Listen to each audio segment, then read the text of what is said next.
দেখুন আমরা প্রণাম করতে ভুলে গেছি। কোথাও যদি বড় কেউ আসে, এখন হাতের ওপর এরকম প্রণাম হয়ে গিয়েছে। যদি কোনো দেবালয় বা মন্দির দেখি, প্রণামটা এই রকম হয়ে গেছে, তাই না? এই যে এই রকম প্রণাম হয়ে গেছে। কিন্তু ভারতবর্ষ হচ্ছে পুণ্যভূমি, ধর্মের পীঠস্থান, বৈদিক সংস্কৃতি যার ধারক এবং বাহক ভারতবর্ষ। যুগে যুগে ভগবান এই ভারতবর্ষে লীলা করেছেন। সীতা, সাবিত্রী, অহল্যা, সকল পতিব্রতা নারীরা এই ভারতবর্ষে জন্মগ্রহণ করেছেন এবং তার উজ্জ্বল চরিত্রের দৃষ্টান্ত স্থাপন করেছেন আমাদের জন্য, যে আমরা কলিযুগে কেমন হতে পারি। তো সেই ভারতবর্ষ, সেই পুণ্যভূমিতে জন্মগ্রহণ করে, সেই পুণ্যভূমিতে বসবাস গ্রহণ করে, গৌরমণ্ডলে বসবাস করেও আমাদের মধ্যে সংস্কারগুলো কেমন চলে গেছে। তো যখন কোনো রাস্তা নষ্ট হয়ে যায়, তখন বলে না সংস্কার করতে হয়। সংস্কার কখন করে? যখন কোনো জিনিস নষ্ট হয় তখন তাকে সংস্কার করতে হয়। যে পুকুরটা বুজে গেছে, অর্থাৎ সংস্কার করতে হবে। রাস্তা নষ্ট হয়ে গেছে, লিখবে রাস্তা সংস্কারের কার্য, রিপেয়ার করা হবে। তো ওই বিষয়গুলোর সঙ্গে আমাদের যে সংস্কৃতি, আমাদের যে ধার্মিক, যে আমাদের আচার আচরণ, সেই বিষয়গুলো একেবারে ধুলোয় মিশে গেছে। তাই সংস্কার করা প্রয়োজন। সেই সংস্কার কি করে হবে? সেই সম্পর্কে ভাগবতমে সুন্দর কথা লেখা আছে। প্রথমেই যে প্রকৃত ধর্ম করে মানব জীবন সার্থক করতে হবে, সেই জন্য হরিনামের বিকল্প কোনো পথ নেই। হরিনাম তো গ্রহণ করতেই হবে। এখন শুধু ওষুধ খেলে হবে না, তো তার সঙ্গে পথ্যও দরকার হয়। হয়েছে জন্ডিস, কিন্তু যদি ঘি দিয়ে, বেশি বেশি তেল দিয়ে খুব গুরুপাক জিনিস রান্ধন হয় এবং খাওয়া দাওয়া হয়, জন্ডিস সারবে? তাহলে ওষুধের সঙ্গে পথ্য প্রয়োজন হয়। তাই ভাগবতমে ভগবান বললেন হরি নাম, যে ভগবানের নাম, সেই নাম যদি আমরা কীর্তন করি, নাম জপ করি, তাহলে আমরা কিন্তু এই জন্ম মৃত্যু জরা ব্যাধি রূপ মৃত্যুর জগৎ থেকে আমরা উদ্ধার পেতে পারবো। কিন্তু এই হরিনামের সঙ্গে আরো আনুষঙ্গিক কিছু পথ্য আছে, তাই না? জন্ডিস হয়েছে, মা তিতো খাইয়েছে আর শুধু সেদ্ধ ভাত। তখনকার দিনে জানেন কলমি শাক সিদ্ধ দিত আর ভেন্ডি সেদ্ধ দিত। এই যে আমার গর্ভধারিণী বসে আছে, তো এই রকম আমাদের পথ্য খেতে হয়, না হলে ওষুধে ভালো কাজ করে না। নানাবিধ পথ্য ভগবান আমাদেরকে দিয়েছে। সেই বিষয় নিয়ে আজকে কথা বলবো, যে বিষয়টা আমাদের এত উচ্ছৃঙ্খল করেছে। জানেন ফলবতী বৃক্ষ কেমন হয়? ধরুন একটা গাছে অনেক ফল হয়েছে, গাছের ডালগুলো কেমন থাকবে মায়েরা একটু বলুন তো? গাছের ডালগুলো কেমন থাকবে? এরকম থাকবে? এই রকম থাকবে। আর যখন ফল পাড়া হয়ে যাবে তখন গাছটা এরকম হয়ে যাবে। তাহলে ফলবতী বৃক্ষ আর গুণবান ব্যক্তি, তার মাথা কি করবে? ভুল করেনি তবু বলবে বাবা ক্ষমা করে দাও, ভুল হয়ে গেছে। এই রকম মাথাটা এরকম নামিয়ে রেখে দেবে। তাহলে এই যে বিনয় শিখিয়ে দিচ্ছে আমাদের ভাগবতম, কিন্তু আমরা কেউ ভাগবতম পড়ি না, কেউ গীতা পড়ি না। দুটো ডিগ্রি, একটু চাকরি, একটু ব্যবসা, একটু টাকা পয়সা এসে গেলেই নিজেদেরকে কি যেন সেই হাতির পাঁচপা দেখার মতন মনে করছি, আর কৃষ্ণ বহির্মুখ হয়ে সংসার করছি। কৃষ্ণ বহির্মুখ হইয়া ভগবাঞ্ছা করে, নিকটস্থ মায়া তারে জাপুটিয়া ধরে।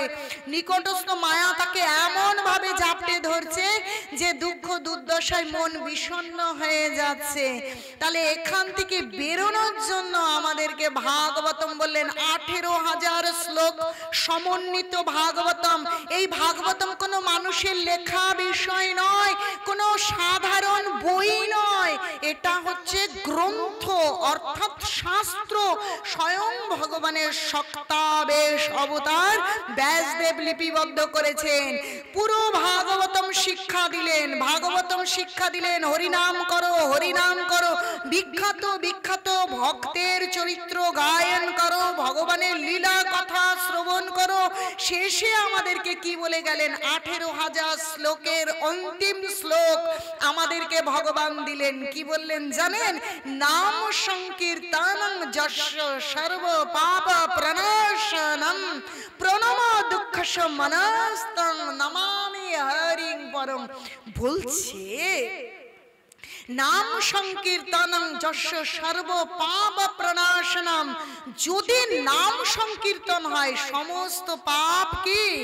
সমস্ত পাপ বিদূরিত হয়ে যাবে যদি নাম সংকীর্তন হয়। তাই বলছে নাম সংকীর্তনং যস্য। যস্য শব্দের অর্থ যেখানে। ধরুন এই বাড়িটায় আজকে নাম সংকীর্তন, তাহলে এই বাড়িটা আজ গোলক বৃন্দাবন। আর এই নাম সংকীর্তন তো বাড়িতে হলো, কিন্তু এই হৃদয়ে যখন হবে তখন এই হৃদয়টা কি? এই হৃদয়টা কি? গোলক বৃন্দাবন। বলছে যস্য নাম সংকীর্তন যস্য সর্ব পাপ প্রণাশনম। যেখানে নাম সংকীর্তন হবে সেখানে সমস্ত পাপ দূরীভূত হবে। আচ্ছা, পাপ কি বাড়িতে থাকে না পাপটা এখানে থাকে? বলুন তো, কোথায় থাকে? কোথায় থাকে? এখানে থাকে, এখানে হৃদয়ের ভেতরে থাকে, মনের ভেতরে থাকে। এখন বছরে যদি একদিন নামযজ্ঞ 3 দিন হলো আর সব কিছু বন্ধ, তাহলে এই এখানের পাপ বিদূরিত হবে? তাই সমস্ত সময় এখানে হরিনাম করতে হবে, এই নিত্য ধর্মকে বুঝতে হবে। এখনো আপনারা বুঝতে পারছেন না। আপনারা যদি বুঝতেন, প্রত্যেক গলায় কণ্ঠীমালা উঠতো আর প্রত্যেকে জপমালায় জপ করতেন, আর আমার মতন হেসে হেসে কান্না করে ফেলতেন। আমি হাসতে হাসতে কান্না করে ফেলি, আনন্দে কান্না করে ফেলি। এই রকম আপনাদের এত আনন্দ আসতো, কিন্তু বুঝতে পারছেন না। এখন এই নাম সংকীর্তনটাই শ্রেষ্ঠ ধর্ম। গীতা ভাগবতমে কতবার, আমি অনেকবার, যেহেতু বারবার আসছি, অনেকবার বুঝিয়ে বলেছি, ভাগবতমে বারংবার বলছে নাম সংকীর্তনে শ্রেষ্ঠ। পরীক্ষিত মহারাজ বলছেন যে সুখদেব গোস্বামী পরীক্ষিত মহারাজকে কলির দোষে নিধে রাজন নস্তি একা মহান গুণ কীর্তনাদেব কৃষ্ণ মুক্ত সঙ্গ পরম ব্রজেত। ও পরীক্ষিত মহারাজ, এই কলিযুগ একদম সমুদ্র সমতুল্য দোষ আছে, কিন্তু এখানে নাম সংকীর্তন করতে হবে। অসাধু সঙ্গে নামাক্ষর বাহির হয় বটে, সে তো নাম নয়। যদি প্রকৃত নাম করতে হয় তাহলে সাধু সঙ্গ করতে হবে। এটা চৈতন্য চরিতামৃত চৈতন্য ভাগবতের দিকের কথা। আর ওইদিকে ভাগবত বলছে যে কীর্তনাদেব কৃষ্ণ মুক্ত সঙ্গ পরম ব্রজের। যদি মুক্ত সঙ্গ করো, মুক্ত সঙ্গ মানে যে এই জড় জাগতিক বাসনা রহিত, জড়জাগতিক কোনো ইচ্ছে বা বাসনা যাকে বেঁধে রাখেনি, এইরূপ মুক্ত ভক্তদের সঙ্গে যদি আপনি হরিনাম করেন তাহলে আপনি উদ্ধার প্রাপ্ত হয়ে যাবেন। বলছে সাধু সঙ্গে কৃষ্ণ নাম এই মাত্র চাই, সংসার জিনিতে আর কোনো বস্তু নেই। এই সংসারকে জয় করবার জন্য আর কোনো কিছু নেই। সাধু সঙ্গে কৃষ্ণ নাম করতে হবে। সুন্দর করে চৈতন্য চরিতামৃতে এত সুন্দর করে পতিত পাবন গৌর হরি তার চরিত্র লীলা গায়নে সুন্দর করে লিখলেন কৃষ্ণদাস কবিরাজ। কি লিখেছেন জানেন? বলছে যে ভজনের মধ্যে শ্রেষ্ঠ নববিধা ভক্তি, কৃষ্ণ প্রেম কৃষ্ণ দিতে ধরে মহাশক্তি, তার মধ্যে সর্বশ্রেষ্ঠ নাম সংকীর্তন। নির অপরাধে লইলে নাম পায় প্রেমধান, নিতাই গৌর সীতানাথ প্রেমানন্দে হরে হরে বল। একবার উলুধ্বনি, একবার কি বলছে? ভজনের মধ্যে শ্রেষ্ঠ নববিধা ভক্তি। 9 রকম ভক্তি আছে। শ্রবণ, কীর্তন, স্মরণ, বন্দন, এরকম 9টা ভক্তি রয়েছে। অন্যদিকে নিয়ে যাব না, অন্যদিকে শ্লোক কম বলবো, তাহলে অনেক রাত হয়ে যায়। তো নববিধা ভক্তির মধ্যে প্রথমেই হচ্ছে শ্রবণ আর কীর্তন, যে শুনতে হবে আর নিজে গায়ন কীর্তন কীর্তন করতে হবে। বলছে ভজনের মধ্যে শ্রেষ্ঠ নববিধা ভক্তি। কৃষ্ণ প্রেম কৃষ্ণ দিতে ধরে মহাশক্তি। এই 9 রকম ভাবে ভক্তি করা যায়।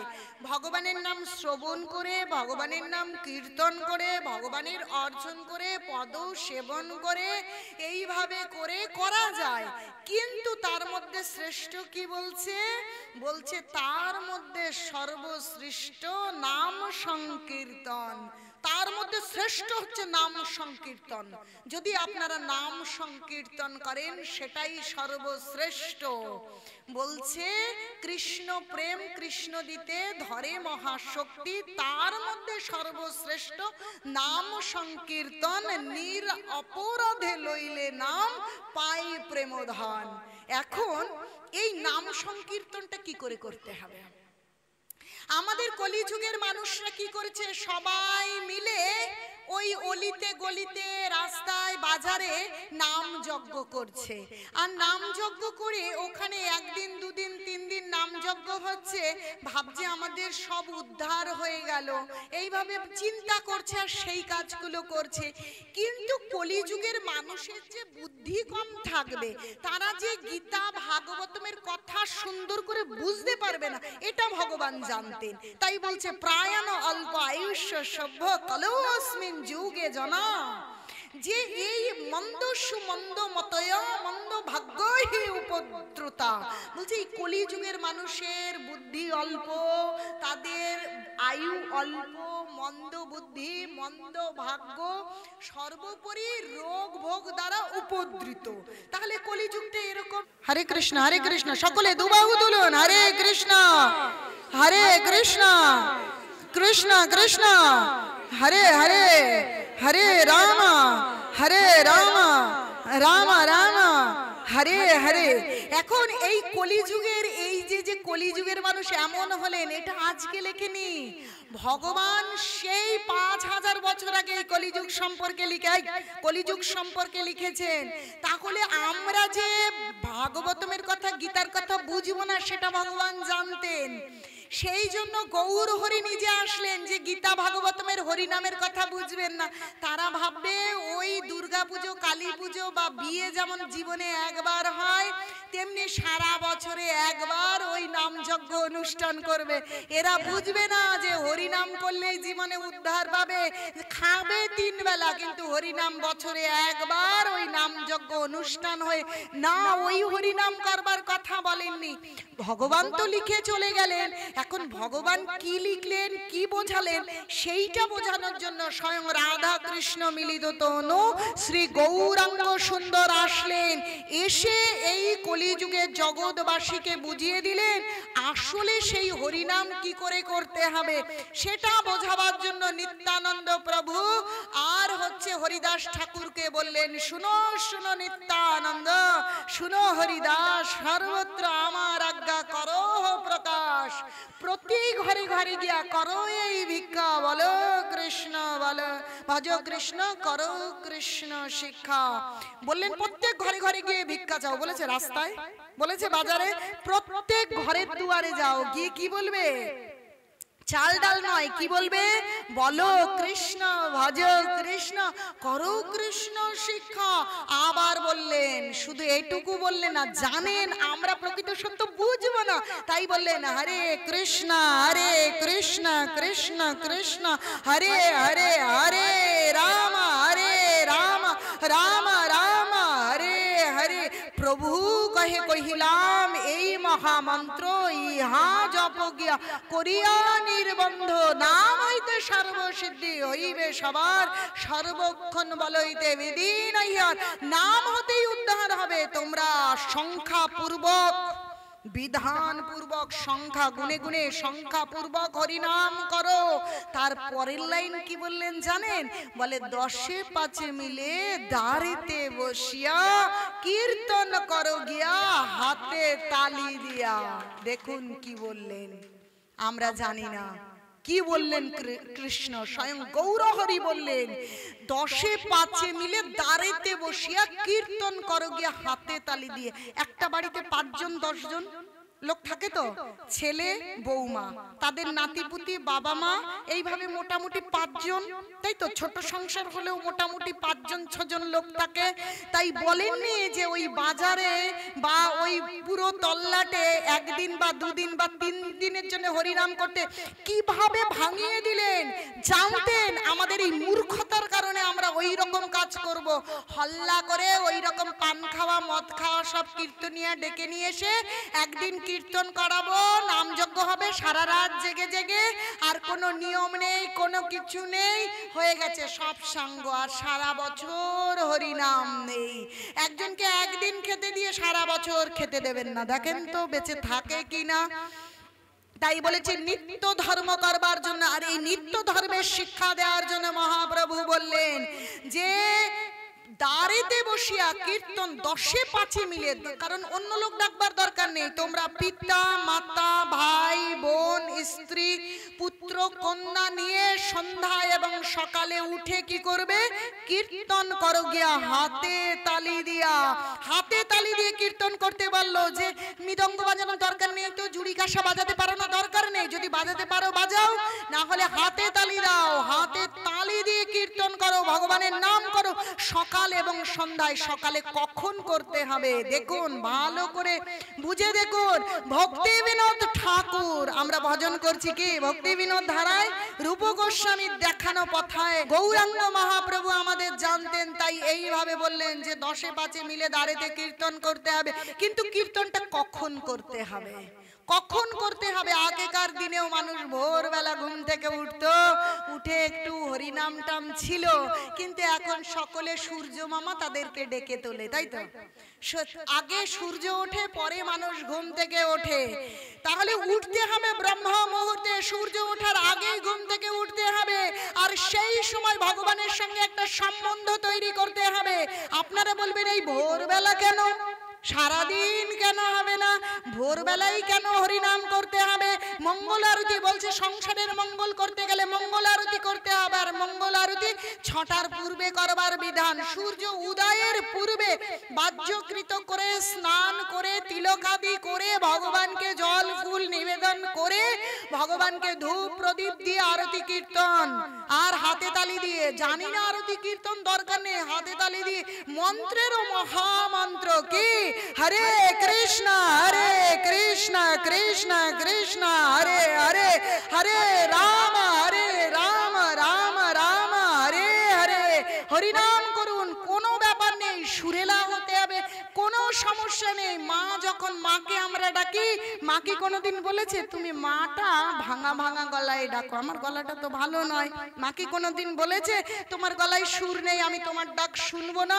তাহলে এই জড়জাগতিক মায়ের যদি এত দয়া থাকে, তাহলে জন্ম জন্মান্তরের পিতা মাতা ওই অনাদির আদি গোবিন্দ দেবজ মুরলী মনোহর শ্যাম সুন্দর আনন্দ ঘন রূপ বিগ্রহ, তাহলে তার কত মায়া। সুরে হোক বেসুরে হোক, জানবার দরকার নেই, হরিনাম করুন। কিন্তু ভোরবেলায় সূর্য উদয়ের পূর্বে ঘুম থেকে উঠে শুরু করুন। ভালো করে না বুঝিয়ে দিলে আপনারা বুঝবেন না। একদিন কি হয়েছে, আগে কি হতো, এরকম মোবাইল ছিল না, তখন কি এরকম করে ডায়াল করতে হতো, আর এত বাড়ি বাড়ি ফোন ছিল না, বুথে গিয়ে ফোন করতে হতো। একদিন একজন মহারাজ কি করেছেন, অনুষ্ঠান ফেরত 10টা, সাধারণত আমাদের অনুষ্ঠান শেষ করে যেতে একটু রাত হয়ে যায়, তখন ওই বুথে গিয়ে ডায়াল করছে, কিছুতেই ফোনটা ঢুকছে না, মানে ব্যস্ত, লাইন ব্যস্ত। এখন অনেকবার চেষ্টা করছে, অনেক সময় ধরে চেষ্টা করছে, তখন পাশের কিছু থাকে না, রাত্রে পাহারা দেয়, অনেক রকম লোকজন থাকে। একজন ভদ্র শিক্ষিত যুবক বলছে, স্বামীজি আপনি কেন এত কষ্ট করছেন? এখন আপনি লাইন পাবেন না, নেটওয়ার্ক ভীষণ ব্যস্ত। কারণ যারা ইয়াং না, তারা সব এই ঘুমোতে গিয়ে সব ফোনে, একজন এপারে একজন ওপারে, সব ফোনে ব্যস্ত। এখন আপনি এই ফোনে নেটওয়ার্ক পাবেন না, এখন কথা বলতে পারবেন না। কি আগেকার দিনে এরকম হতো? তো আজ থেকে 10 বছর 15 বছর বা 20 বছর আগের কথা বলছি, তারও আগে, ওই আমার যখন বিয়ে হয়েছে ওই 25-26 বছর আগের কথা বলছি, তখনকার সময়ের কথা বা আরো তার আগের কথা। তো বলছে স্বামীজি বা বাবাজি আপনি এখন চেষ্টা ছেড়ে দিন, আপনি বিশ্রাম করে, আপনারা তো অনেক ভোরবেলা ওঠেন, আপনারা ওই 4টে 4:30 ওই ভোরবেলাটা আপনি ফোন করবেন, সেই সময় সমস্ত এই জড়জাগতিক মানুষ সব ঘুমিয়ে থাকে। তাহলে তারা যখন ঘুমিয়ে থাকে সেই সময়টা কি হবে, সেই সময়টা আপনার ওই নেটওয়ার্কটা বিজি থাকবে না, ব্যস্ত থাকবে না, ওই সময় আপনি একবার ডায়াল করলেই আপনি পেয়ে যাবেন। তাই ওই সময়টা আপনি ফোন করুন।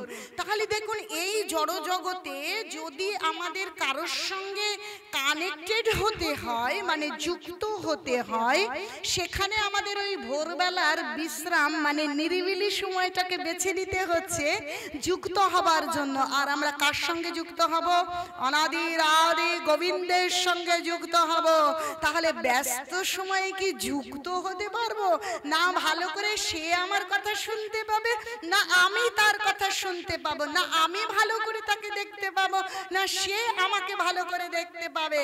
তাই মহাজনেরা বলছেন যদি ধর্ম করতে হয় মহাজন যেন গতস্য পন্থা, মহাজনরা যে পথ দেখিয়েছে সেই পথে ভগবানের ভক্তি করতে হবে। তাই তারা বলছে যদি তোমাকে ভগবানের চরণ পেতে হয়, এই দুর্লভ মানব দেহকে সার্থক করতে হয়, তাহলে ওই ব্রহ্ম মুহূর্তে একবার ডায়াল করো, ব্রহ্ম মুহূর্তে ডায়াল করো। ডায়াল করতে করতে এক সময় কি জুড়ে গেছে, নেটওয়ার্ক লেগে গিয়েছে, আর সমস্ত দুঃখের কথা বলে না, বলিব দুঃখের কথা, কি গান আছে না, লাইন আছে না, বলিব দুঃখের কথা, যত দুঃখ আছে, যত যন্ত্রণা আছে, যত না পাওয়া আছে, সব জানিয়ে দাও। এই জগতে না পাওয়ার যন্ত্রণা বলে কোনো লাভ নেই, সবাই অন্তিমে দুঃখই প্রদান করবে। কিন্তু এক জায়গায় যদি না পাওয়া, মন্দ লাগা, ভালো লাগা, ভালো না লাগা যদি একবার কানেকশন লেগে যায়, আর যদি বলা হয় তাহলে সমস্ত দুঃখ শেষ। আপনারা জানেন ধ্রুব মহারাজের কাহিনী, সমস্ত না পাওয়া, সমস্ত প্রশ্নের উত্তর দিয়েছিলেন স্বয়ং অনাদির আদি গোবিন্দ। তাই ওই ব্রহ্ম মুহূর্তে ওই ভোরবেলা ডায়াল করতে হবে। এখন ডায়ালের নাম্বার আপনাদের জানা আছে? ডায়ালের নাম্বার জানা আছে? যদি ডায়ালের নাম্বার জানা না থাকে এইবার লিখে নিন, আমি বলছি।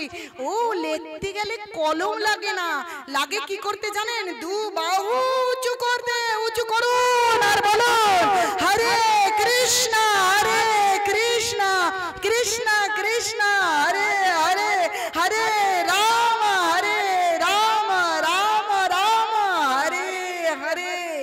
এইটাই হচ্ছে ডায়ালের নম্বর, আর কোনো নাম্বার নেই। শোনো নাম 32 অক্ষর, ডায়াল করো, ডায়াল করো, যতক্ষণ না কানেকশন লাগে। কোনো ক্লান্তি নেই, কোনো পরিশ্রম নেই, ডায়াল করতেই থাকতে হবে।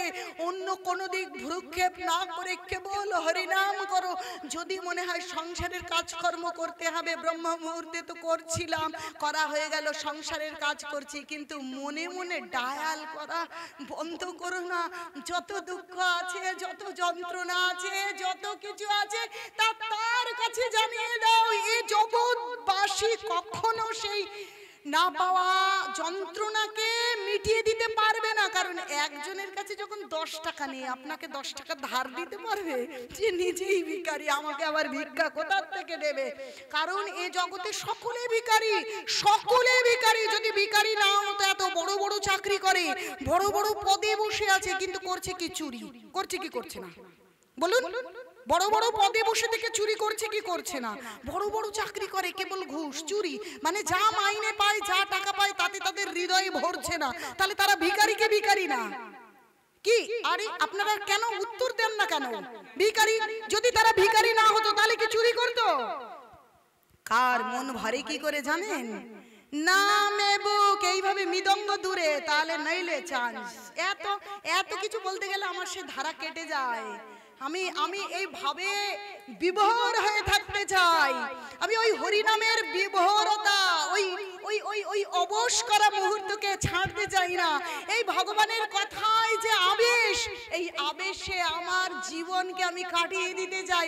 যদি এই জীবন ছেড়ে কোনোদিন পরপারের দিকে যেতে হয়, যেন এই আবেশের মধ্যে থেকে আমি চলে যেতে পারি, এই আবেশ যেন আমার জীবন থেকে না যায়। নিতাই গৌর প্রেমানন্দে হরি হরি বল। নামে বুক ভরে যায় অভাব মেটায়, নামে বুক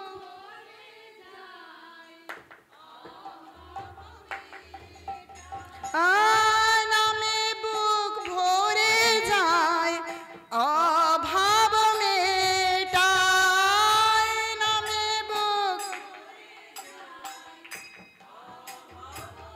সুরটা কেটে গেছে, সুরটা লাগেনি। হরে কৃষ্ণ।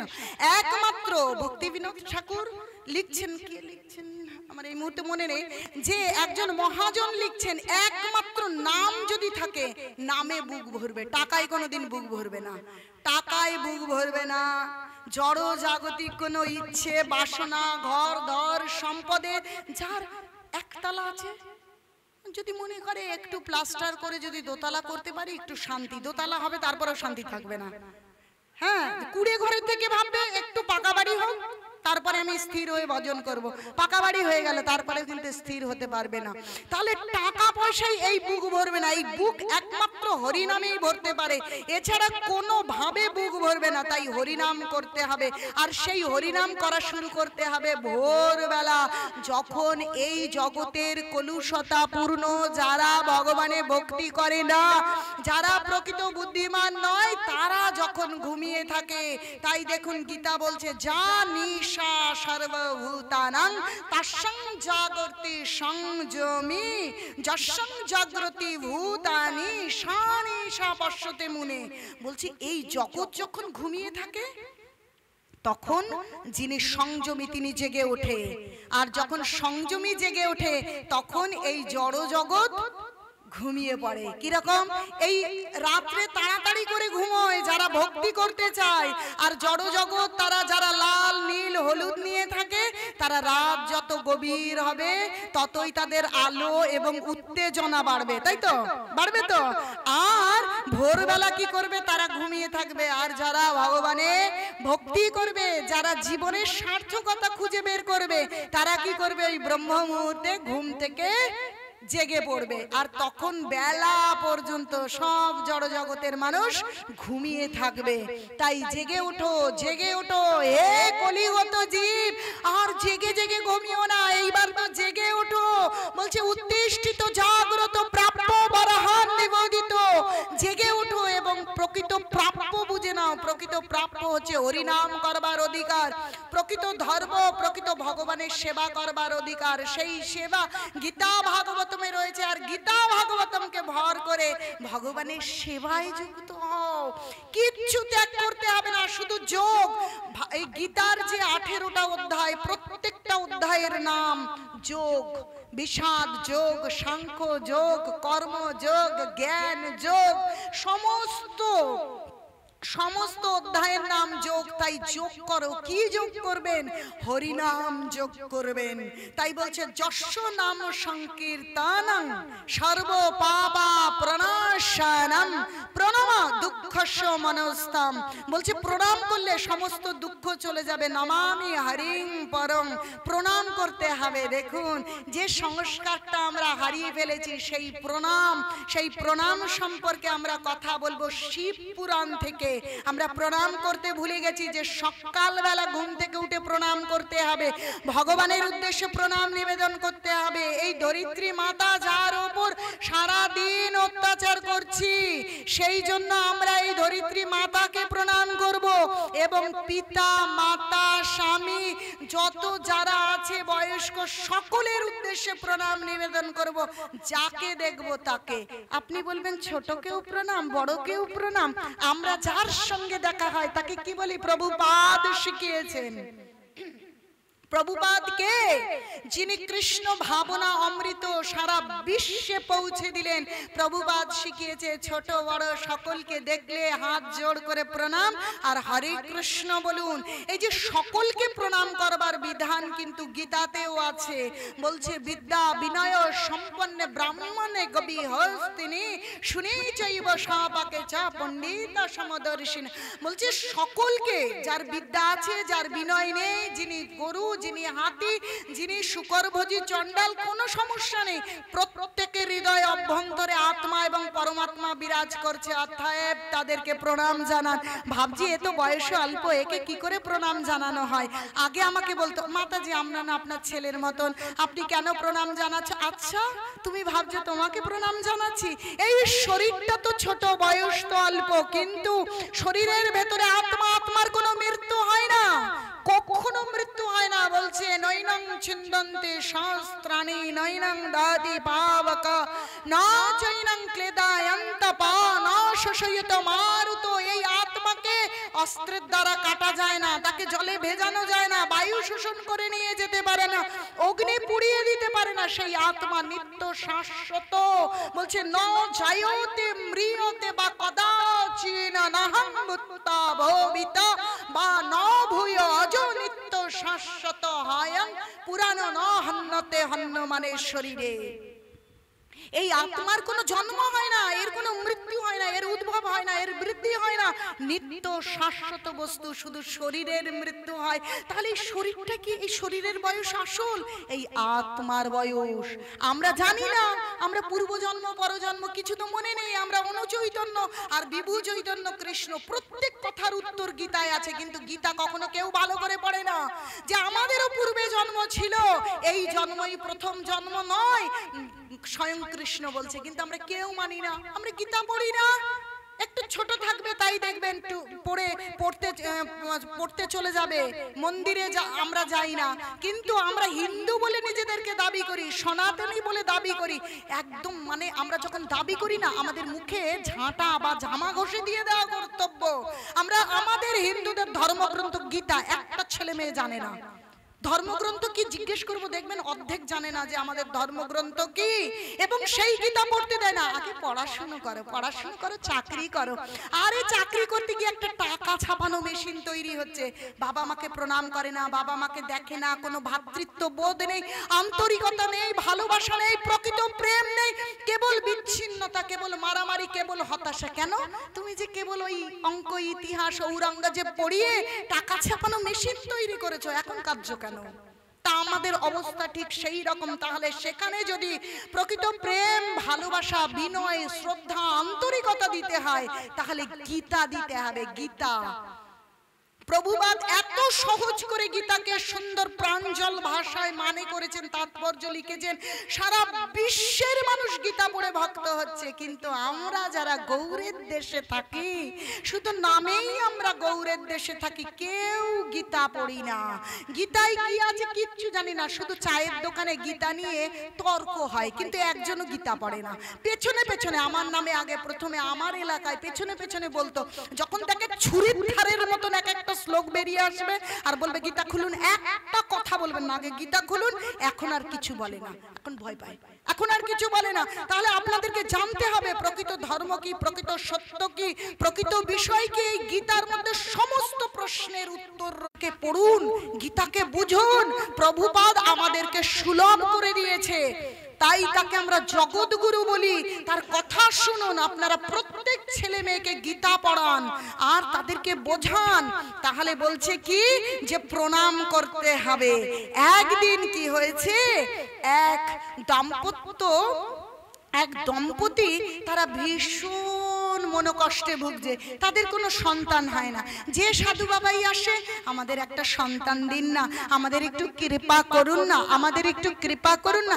একদিন একজন শিব হচ্ছে আশুতোষ, বলছে বৈষ্ণবানাম যথাসম্ভ, মহাদেব হচ্ছেন শ্রেষ্ঠ বৈষ্ণব।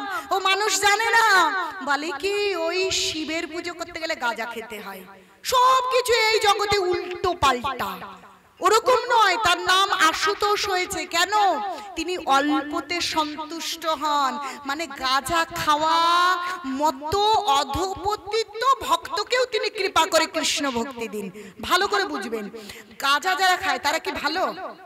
অধপতিত, তার গাজার খাওয়ার মতন অধপতিত মানুষকেও কৃপাপূর্বক মহাদেব কৃষ্ণ ভক্তি দান করেন। তার মানে কি তার ভক্ত গাজা খায়? কি আপনারা কি বল, এই যে ওদিক ওদিক না তাকালে তাহলে তো বাইরে গিয়ে উল্টো কথা বলবে, তখন বলবে ওই যে আসে না, এসে আমাদের উল্টো পাল্টা বুঝিয়ে দিয়ে গেছে, মানে বুঝবে না, বাইরে গিয়ে বলবে। তাহলে আপনারা উত্তর করুন, আপনারা কি বুঝেছেন কথাটার মানে? যে শিব ভক্ত, শিবের পুজো হবে বা শিব ভক্তদের গাঁজা খেতে হবে, কথাটা কি সত্যি? কথাটা সত্যি? আপনারা বুঝতে পেরেছেন? বলতে পারবেন তো যে শিব ভক্তরা গাঁজা খাবে না, শিবের পুজো করতে গেলে গাঁজা খেতে হয় না। গাঁজা যারা খায় সমাজে একদম অধপতিত, শ্রেষ্ঠ নেশা, ওই নেশায় আসক্ত মানুষের তপস্যা গুণ থাকে না, তারাও যদি গিয়ে হে মহাদেব, হ্যাঁ যে আপনি কৃপা করুন, কৃপা করে আমাকে কৃষ্ণ ভক্তি দান করুন, আমি ভক্তি করতে চাই, আমার এই মানব জীবনকে আমি সার্থক করতে চাই, তিনি কি করেন? অল্পতেই সন্তুষ্ট হয়ে নে বাবা বর্ণে, এইরকম করেন। তিনি ঘুরে বেড়ান, তিনি কৃপা করবার জন্য। একদিন তিনি কি করছেন? এই ভূলোকে ঘুরে বেড়াচ্ছেন সাধুর বেশে। কার বেশে, কোন দেবতা, কিভাবে ঘুরে বেড়ান ভগবান কেউ কি জানে? এখন সেই দম্পতি তার পায়ে পড়ে কৃপা চাইছে, আমাদেরকে কৃপা করুন, আমাদেরকে কৃপা করুন, আমাদের তো সন্তান হয় না, আমাদেরকে সন্তান দিন। বলছে সন্তান দেব কি, তোমার তো সন্তান নেই, না দিতেই হবে, না দিলে পা ছাড়বো না। দেখবেন না আমাদের মধ্যে এরকম জিদ আছে, আমরা বুঝতে পারছি না যেটা আমাদের নেই সেটা আমাদের ভাগ্যে নেই, ওটাকে জোর করে পাওয়া যাবে না, জোর করে পেলেই কষ্ট, দুঃখের সাগরে নিমজ্জিত হতে হবে। যেটা নেই সেটা নেই, ছেড়ে দিতে হবে, যেটা নেই কপালে নেই, সেই না পাওয়াটাকে জোর করে পেতে চাইলেই দুঃখের সাগরে নিমজ্জিত হতে হবে। বলছে তবুও আমাকে সন্তান দিন। বলছে সন্তান তো দেব, কিন্তু 5 বছর তার আয়ু থাকবে। নেবে? নেবে? আয়ু নেবে? ওই চিত্রকেতু রাজাকে যেমন সন্তান দেওয়া হয়েছিল, বলছে সন্তান দেব কিন্তু 5 বছর বাঁচবে। বলছে আগে তো সন্তান দাও, আটপুরে রাজার আগে বদনামটা তো ঘুচুক, আগে সন্তানটা দিন, তারপর দেখা যাবে। ঠিক আছে, ঠিক আছে, সন্তান হয়েছে, এখন 5 বছর আয়ু, 4 বছর কেটে গেছে, এখন রয়েছে 1 বছর। এখন ভাবছে আর 1 বছর তো আয়ু, ছেলের থেকে বাবা মা চিন্তা বেশি করছে। হায় রে, সেই শশীকলার মতো কলা গাছ যেমন বেড়ে ওঠে, শশীকলার মতন তাদের পুত্র হৃষ্টপুষ্ট, দেখতে সুন্দর, বুদ্ধিমান, জ্ঞানী, আর তারা চিন্তা করে আর কেবল ছেলেকে লুকিয়ে লুকিয়ে কাঁদে, হায় রে আমাদের ছেলের তো আয়ু শেষ হয়ে এলো, এখন কি করি, এখন কি করি। একদিন বলছে বাবা এরকম তোমার আয়ু তো 5 বছর, এই তো বিধান, তোমার তো মৃত্যুবরণ করতেই হবে, এখন কি করি, কি করি, এখন কি করি। করতে করতে তারা ভগবানের চিন্তন করছেন, হায় ভগবান এখন কি করি, কি করি। বলছে যদি কেউ ভগবানের কথা চিন্তা করে ভগবান তাকে বুদ্ধি যোগ দান করেন। বলছে তেষং নিত্যাভিযুক্তানাং ভজতাং প্রীতি পূর্বকং দদামি বুদ্ধি যোগং তং জানমামোপজাযন্তি। বলছে যদি কেউ অনন্য চিন্ত হয়ে ভগবানের কথা চিন্তা করে, তার কাছে প্রার্থনা করে, তিনি বুদ্ধি যোগ দান করেন। কি বলছে কি, শোন না বাবা, তোকে আজকে থেকে একটা কথা বলি, যে যাকে তুই দেখবি তাকে তুই প্রণাম করবি, তোর সকাল থেকে সন্ধ্যা এই একটাই কাজ। ওই যে নদীর ঘাট, ওই ঘাট দিয়ে যেই যাবে যেই আসবে, হরিদ্বারের যে ঘাট পুণ্য স্থান, তুই কি করবি, যে আসবে তাকে প্রণাম করবি। কি ছোট, কি বড়, কি ব্রাহ্মণ, কি বৈষ্ণব, কিচ্ছু বিচার করবার দরকার নেই, যে আসবে তাকে প্রণাম করবি। এখন ও সত্যি সকাল থেকে সন্ধ্যা যে আসে তাকে প্রণাম করে, যে আসে তাকে প্রণাম করে, যে আসে তাকে প্রণাম করে। আরে এত প্রণাম করছে, এইবার প্রণাম করতে করতে কি হয়েছে, ওই ঘাটে সপ্ত ঋষি এসে গেছে। আপনারা জানেন সেই সপ্ত ঋষি এসে ওই ঘাটে স্নান করতে এসছে। এইবার ও তো সবাইকে প্রণাম করছে, কি বৈষ্ণব, কি ভক্ত আর কি অভক্ত তার তো কোনো বিচার নেই, বাবা বলেছে। সপ্ত ঋষিরা স্নান করতে ঢুকেছে, তাদেরকে প্রণাম করেছে। এইবার প্রণামের সঙ্গে সঙ্গে মাগো জল কোন দিকে যায়, জল কোন দিকে যায়, নিচু দিকে। বলছে কুলিল মানিন পণ্ডিতের বড়ই অভিমান, দিনের অধিক দয়া করেন ভগবান। দিন মানে যে নিচু, যে সর্বদা মাথা নিচু করে রাখে।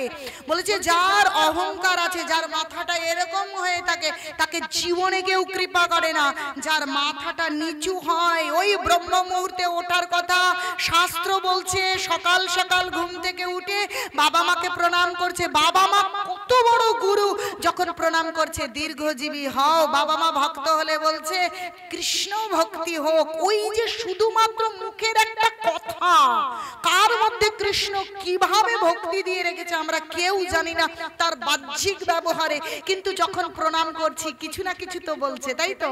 কৃষ্ণ ভক্তি হোক। বলছে আরে দীর্ঘজীবী হও, তোমার জীবন মঙ্গলময় হোক, তোমার জীবন শান্তিময় হোক। ভগবান নিজের কথা শুনুন বা না শুনুন, যদি ভক্ত কোনো কথা বলে ভগবান সেই বিধান উল্টে দেন। এই বিষয়ে পরের দিন কথা বলবো। ভক্তের কথা তিনি মানেনই মানেন, কথা রাখেনই রাখেন। তাহলে প্রণাম করলে কত ফল। এখন ওই সপ্তঋষিকে যেই প্রণাম করেছে তখন বলছে দীর্ঘজীবী ভব। এখন ওর বাবা বলছে আপনারা কি বর দিচ্ছেন? আপনারা না মহান, তো আপনারা মহান, তো আপনারা বর দিচ্ছেন দীর্ঘজীবী ভব। কিন্তু আমার পুত্র তো মোটে 5 বছর বাজবে, আর মোটে 3টে দিন বাকি। 1 বছর ধরে এই প্রণাম করতে করতে আজ কোন ভাগ্যের ফলে আপনাদের কাছে এসেছে। এখন কি আশীর্বাদ তো অলরেডি কি হয়ে গিয়েছে, দীর্ঘজীবী ভব। এখন ভক্ত তো বিপদে পড়েছে, মুখের কথা তো বলা হয়ে গেছে। বলছে আচ্ছা আচ্ছা, তাহলে তোমার ছেলে তো 5 বছরে মরেই যেত, তাহলে এক কাজ করো আমাদের কাছে দিয়ে দাও, দেখি কি ব্যবস্থা হয়। আশীর্বাদ যা করবার তা তো করাই হয়ে গেছে, অপরাধ যা হওয়ার সব আমাদের মাথায়। এখন শিব আপনাদেরকে বলে দিয়েছে 5 বছরই বাজবে। এখন দেখি বিষয়টা কি করা যেতে পারে। এখন সপ্তঋষি তার পিতা ব্রহ্মার কাছে নিয়ে গেছে, আর নিয়ে যেতে যেতে ছেলেটাকে বলেছে ও হে পুত্র, তুমি একটা কাজ করবে। আমি গিয়ে যখন ব্রহ্মাকে প্রণাম করব, আমরা 7 জন, আমাদের 7 জনের পেছনে তুমিও প্রণামটা করে ফেলো, মন এক করে প্রণামটা করে দিও। এখন সত্যি সত্যি ব্রহ্মার কাছে গেছে। ব্রহ্মার কাছে যাওয়ার সঙ্গে সঙ্গে ওই সপ্তঋষি প্রণাম করেছে। ওমা, তার পেছনে ওই 5 বছর আয়ুওয়ালা ছেলেটা সেও প্রণাম করেছে। এখন ব্রহ্মা বর দিয়েছে তোমাদের সকলের জন্য দীর্ঘজীবী ভব। সবাইকে দীর্ঘজীবীর বর দিয়ে দিয়েছে। হায়, বলছে হ্যাঁ প্রভু, আপনি যে দীর্ঘজীবীর বর প্রদান করলেন, কিন্তু আমাদের পিছনে যে আপনাকে প্রণাম করেছে তার তো মোটে আর 1 দিন না 1.5 দিন বাকি। মহাদেব বলেছে 5 বছর বাজবে, তো সেই 5 বছর পূর্ণ হতে আর মোটে 1টা দিন বাকি। এখন আপনি কি বর প্রদান করলেন? হায় হায়, তা তো আমি জানি না, অজান্তে আশীর্বাদ তো হয়ে গিয়েছে। এইবার মৃত্যু হলে অপরাধ তো আমার, তাহলে আমার কাছে একটু থাকো, দেখি আমি কি করতে পারি। বলছে শোনো, তাহলে বর যখন, সন্তান যখন মহাদেব দিয়েছিল, আয়ু যখন মহাদেব দিয়েছে, ব্রহ্মারও ঊর্ধ্বে থাকেন শিবলোকে, শিব থাকেন। তাহলে চলো আদিদেব মহাদেবের কাছেই যাই। তাহলে আমি যাচ্ছি, তোমরা যাচ্ছ, ওই হে বৎস তুমি যাচ্ছ, আমি প্রণাম করব, তোমরাও প্রণাম করবে, তুমিও প্রণামটা করে দিও। ঠিক আছে। সত্যি সত্যি টকবক টকবক চলে গেছে সেই কৈলাসে গিয়ে ব্রহ্মা প্রণাম করেছে আদিদেব মহাদেবকে, সপ্ত ঋষি প্রণাম করেছে।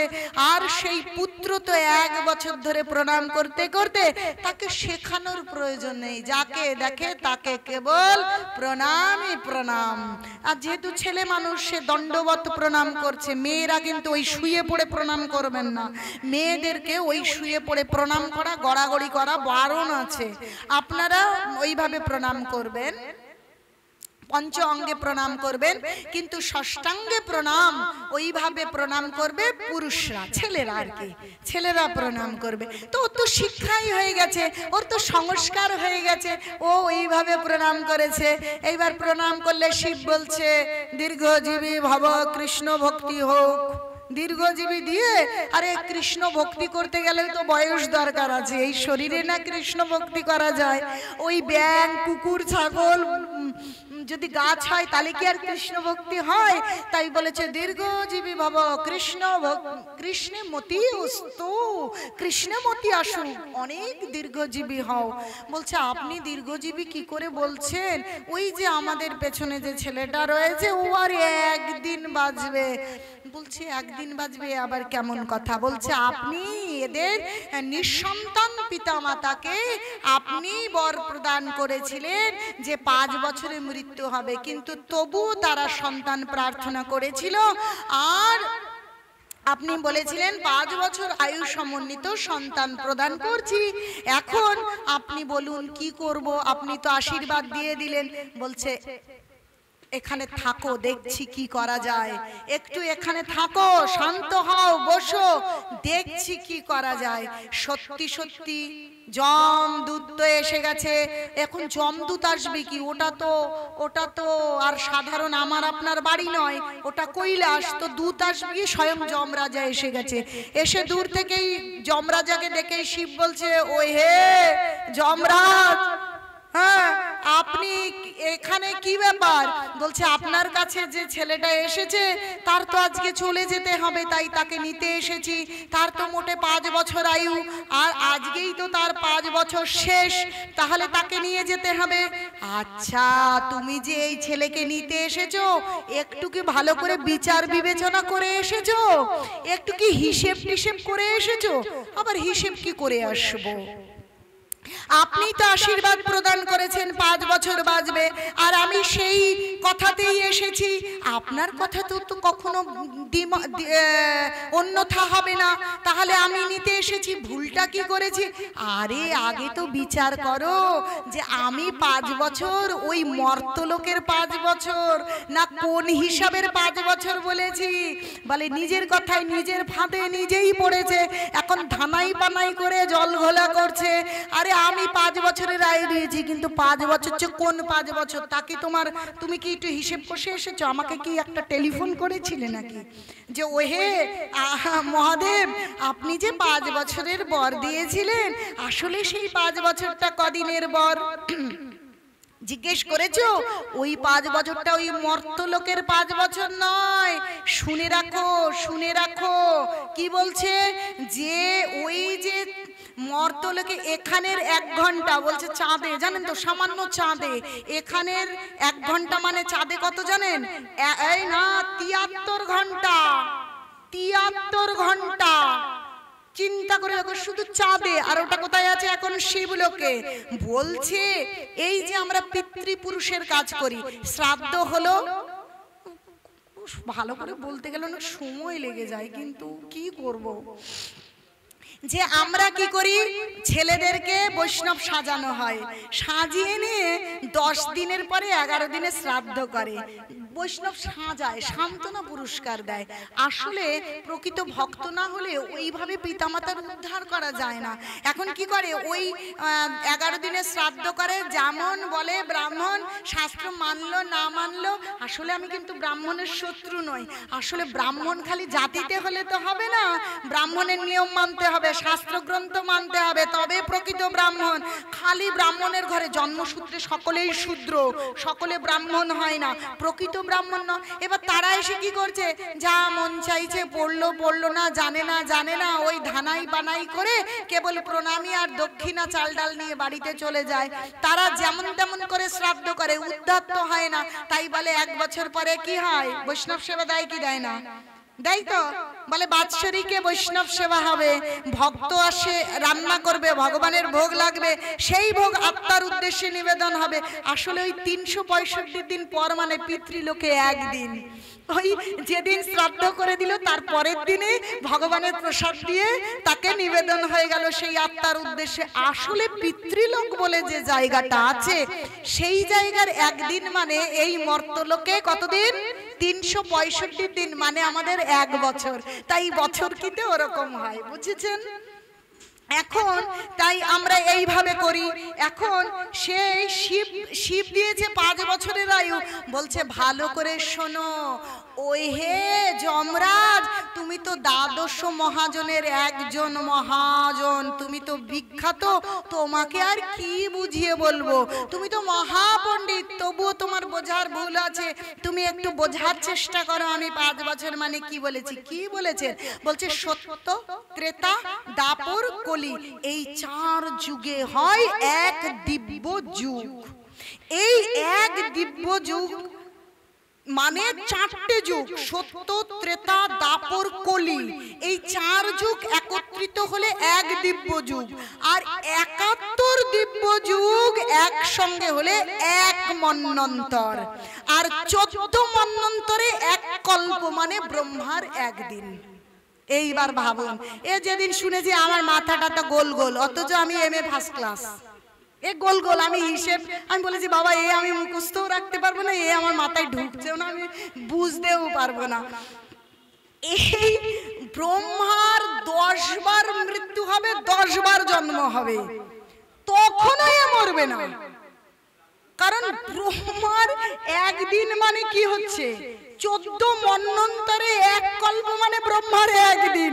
তাহলে 10 বার মরবে, 10 বার বাঁচবে, কিন্তু এর 5000 আয়ু শেষ হবে না। কারণ ব্রহ্মার থেকে উঁচু উঁচু জায়গায় শিবলোকে মহাদেব অবস্থান করে।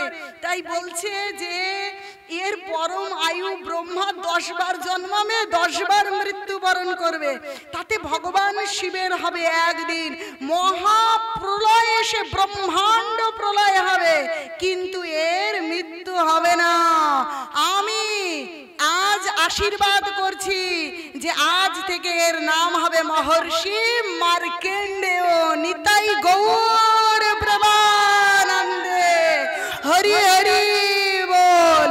চিন্তা করে দেখুন, সাধারণ মর্তলোকে 5 বছর আয়ুর একটা অতি সাধারণ ছেলে মহর্ষি মার্কেন্ডেয় ঋষিতে পরিণত হয়ে গিয়েছে। কি করে?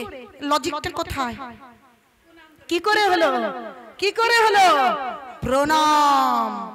এই ভারতবর্ষে যুগে যুগে রামচন্দ্র, কৃষ্ণ, গৌর হরি এসে এই পুণ্যভূমিতে, এই ভারতীয় সংস্কৃতিতে আমাদের বুঝিয়েছে প্রণাম করা, সকলকে প্রণাম করা। ভাগবতম শেখাচ্ছে 18,000 শ্লোকের অন্তিম শ্লোকে বলছে নাম সংকীর্তনং যস্য সর্ব পাপ প্রণাশনম প্রণম দুঃখস্য মনস্তং নমামি হরিং পরং। হরিকে প্রণাম করো, হরিকে। আর প্রত্যেকের হৃদয়ে কি আছে? আত্মা এবং পরমাত্মা, পরমাত্মা রূপী চৈত গুরু স্বয়ং ভগবান রয়েছে। তাই প্রত্যেককে প্রণাম করো, কিবা ছোট কিবা বড়। বড়কে তো প্রণাম করতেই হবে, ছোট বড় যার সাথে দেখা হোক আগে কি হরে কৃষ্ণ প্রণাম। আপনারা যার সাথে দেখা হবে কি করবেন? এবার হরে কৃষ্ণের জায়গায় আপনারা রাধা রানী রাধে রাধে প্রণাম বলতে পারেন, গৌর গৌর প্রণাম বলতে পারেন, হরি বল প্রণাম বলতে পারেন, যাই বললে নিতাই নিতাই প্রণাম বলতে পারেন, গুরুদেব গুরুদেব প্রণাম বলতে পারেন। কিন্তু যা কিছুই বলছেন তার সঙ্গে কি বলবেন? সকালে সকলের সঙ্গে যার সঙ্গে দেখা হোক কি বলবে? কি বলবে? হরে কৃষ্ণ প্রণাম। সকালে উঠে প্রথমেই আগে কি করবেন? কি করবেন? আগেই প্রণাম। কাকে কাকে প্রণাম করবেন? ভগবানকে প্রণাম করবেন। পিতা মাতা শ্বশুর শাশুড়ি স্বামী যে যেখানে আছে, যদি তারা ঘুমিয়ে থাকে তাদের উদ্দেশ্যে প্রণাম করুন। যখন দেখা হলো, কি দেখা হলেই কি বলবে? দেখা হলেই কি বলবে? হরে কৃষ্ণ প্রণাম। সেই ভারতবর্ষে জন্ম আমার, কি বলবে? গুড মর্নিং বলে না? গুড মর্নিং, তাই না? কি সব শিখে গেছে, বেডটি খায়, গুড মর্নিং বলে, প্রণাম করতে ভুলে গেছে। দেখুন প্রণামের মাহাত্ম্য।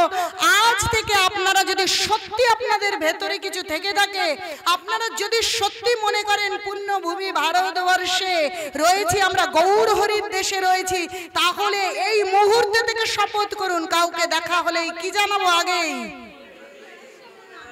আর প্রণাম এরকম করে নয়, মাথা নিচু করে পঞ্চাঙ্গে প্রণাম করব, হাঁটু ঠেকিয়ে প্রণাম করব, প্রত্যেকে প্রণাম করবেন, কিন্তু পায়ে হাত দেবেন না। পায়ে হাত দেওয়া বিধান নয়, কারণ প্রণাম কোথায় যাবে? আরে পায়ে হাত দিলেন তো শুধু আমাকে প্রণাম করলেন, একজনকে প্রণামের মাঝখানে আমি যদি দীক্ষিত সদ্গুরু আশ্রিত হই, আমি প্রণাম সঙ্গে সঙ্গে গুরুদেবকে পাঠিয়ে দেব। গুরুদেব কি করবে? গুরু পরম্পরা ধারায় ষড়গোস্বামীর কাছে, ষড়গোস্বামী কি করবে? রাধারানীর কাছে, রাধারানীর কাছ থেকে প্রণাম সচ্চিদানন্দ আনন্দ ঘন রূপ বিগ্রহ সেই কৃষ্ণের কাছে পাঠিয়ে দেবেন, যাকে মাহাত্ম্যে কি বলছে জানেন? সচ্চিদানন্দ রূপয়া বিশ্বৎপত্তাদি হেতবে তাপত্রয় বিনাশায় শ্রীকৃষ্ণ বয়ং নমো। একটা প্রণামে লক্ষ লক্ষ প্রণাম হয়ে গেল। কেউ কি আপনাদের যদি ব্যাংক থেকে এলআইসি থেকে বলে টাকা ডবল 3 গুণ 10 গুণ হয়ে যাবে, আপনি কি করবেন? লাভটা নেবেন না ক্ষতিটা নেবেন? তাহলে বোকা বোকা কাজ করে কি কোনো লাভ আছে? সকলকে প্রণাম করুন। ভক্ত বৈষ্ণব দেখলে আপনারা ষষ্ঠাঙ্গে প্রণাম করুন, উবুর হয়ে পঞ্চাঙ্গে প্রণাম করুন। এই প্রণামের মাহাত্ম্য এত, তাই আমরা প্রণাম করতে ভুলে গেছি। আমরা যেন না ভুলি। আর না বললে তো বুঝবেন না। কি করে জানেন? ঠাকুমা ঠাকুরদারা বাচ্চাকে, আমি দেখেছি আগের দিনই আমি এসেছি কোন বাড়িতে অনুষ্ঠান করতে, এখন সে বাচ্চা প্রণাম করবে না, বারবার প্রণাম করতে বলছে, শিখেইনি, আমার ঘাটটা টিপে প্রণাম করাচ্ছে। আরে কি অসহ্য! আমি বলছি ছাড়েন ওর ঘাট, আগে আপনি প্রণাম করুন, এক্ষুনি প্রণাম করুন। ভাবছি আরে মাতাজির প্রণামের তো কত লোভ। আসলে আপনি প্রণাম করুন, আপনি যেদিনে দেখবেন সেদিন প্রণাম করবেন। আপনার নাতনিকে বা নাতিকে আপনি ঘাট টিপে প্রণাম করা শেখাচ্ছেন কেন?